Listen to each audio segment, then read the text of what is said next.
Em um mundo de impérios colossais e cidades orgulhosas, uma voz profética ousou apontar para o insignificante. Há cerca de 2.700 anos, em uma terra marcada por guerra e exílio, um homem chamado Miqueias lançou um oráculo que desafiaria o tempo. E tu, Belém Efrata, pequena entre os milhares de Judá, de ti me sairá o que há de reinar em Israel, e cujas saídas são desde os tempos antigos, desde os dias da eternidade. Miqueias 5:2. Palavras que parecem simples, mas escondem um mistério monumental. O nascimento de um rei eterno em um lugar improvável. Este não é apenas um versículo, é um enigma sussurrado ao longo dos séculos, uma promessa que ecoa desde as colinas de Judá até o coração do mundo moderno, neste dia 26 de fevereiro de 2025.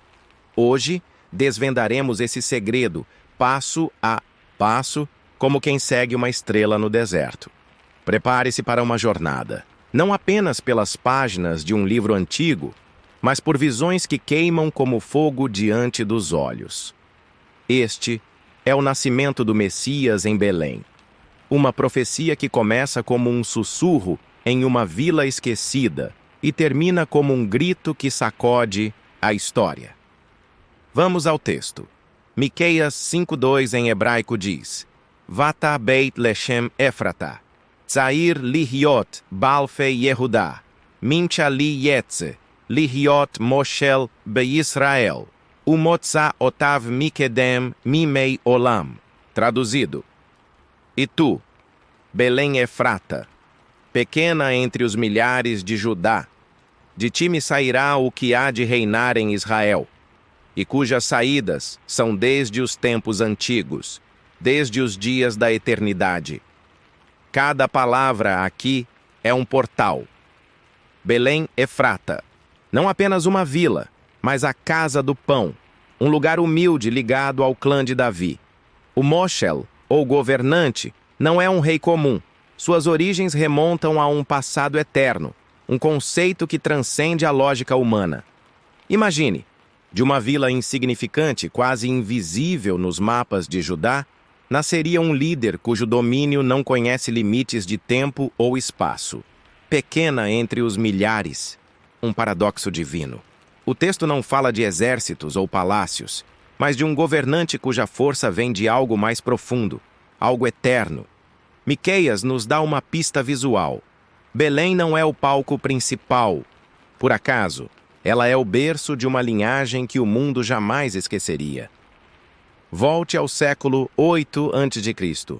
Judá, o pequeno reino do sul, estava à beira do abismo. Ao norte, o reino de Israel conspirava com a Síria contra o rei Acás, enquanto a Assíria, um império de ferro e fogo, esmagava nações como um rolo compressor. Miqueias, um profeta rural de Moresete, não era um cortesão de Jerusalém. Ele falava das periferias, com os pés na terra e os olhos no céu.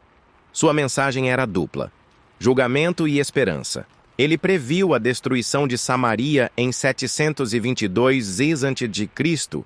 e o exílio de Judá em 586 a.C., mas em meio às cinzas, lançou uma luz sobre Belém. Por que Belém? Era a cidade de Davi, o pastor-rei, cuja dinastia fora prometida para sempre por Deus. Seguodegois. Samuel 7,16.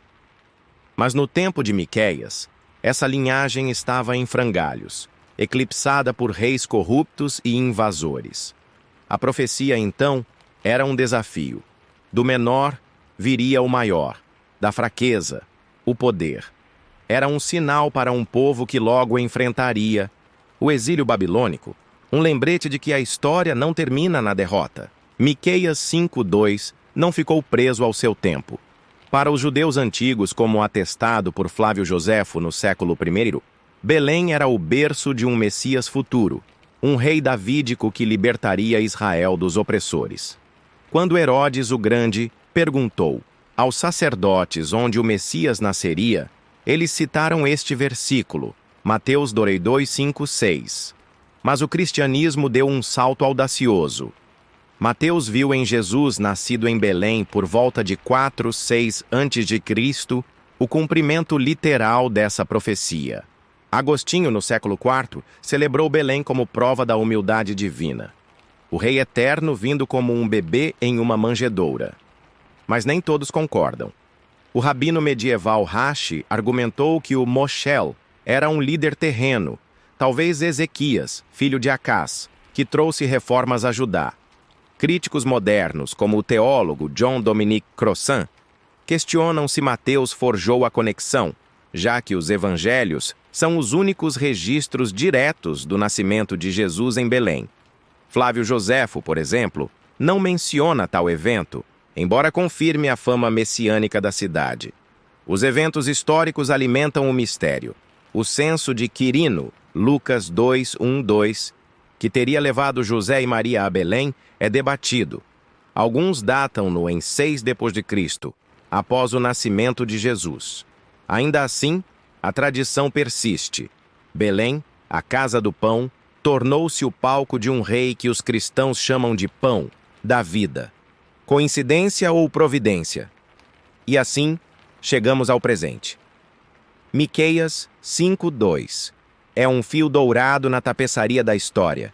Uma profecia que une o humilde ao eterno, o passado ao futuro.